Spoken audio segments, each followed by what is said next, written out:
ஏன் ஆடி மாசம் அம்மனுக்கு உகந்த மாசமா நம்ம கொண்டாடுறோம்னு உங்களுக்கு எல்லாம் தெரியுமா?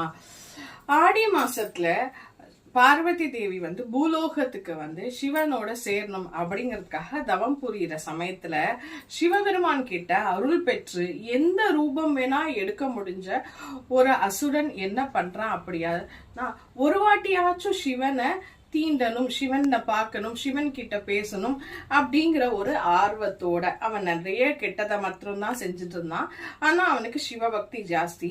சோ சிவபெருமான் ஒரு நாள் தவத்துல இருக்கும்போது அவன் பார்வதி தேவியா ரூபம் எடுத்து சிவனை தீன்றதுக்காக கிட்ட போகும்போது சிவன் இது நம்ம பார்வதி தேவி இல்ல அப்படிங்கிறத உணர்ந்து, நீ இந்த மாதிரி பார்வதி தேவி இல்லாத சமயத்துல பார்வதி போல மறு உருவம் பெற்று என்னையே தீண்ட நினைச்சியா, நீ இதோட கசப்பா போயிடுவ அப்படின்னு சொல்லி சபிக்கிறாரு.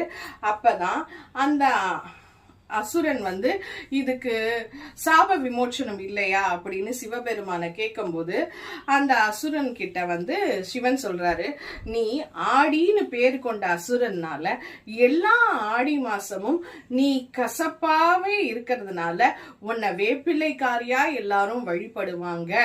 சோ ஆடி மாசத்துல உனக்கு எப்பவுமே பூஜைகள் எல்லாம் நடைபெறும், இதுதான் உனக்கான சாப விமோச்சனம் அப்படின்னு சொல்றாங்க.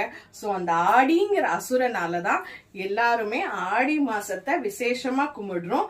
அண்ட் இந்த ஆடி மாசத்துல வேப்பிலை ரொம்ப ஸ்பெஷலா இருக்கிறதுக்கு காரணம் அதுதான். தேங்க்யூ.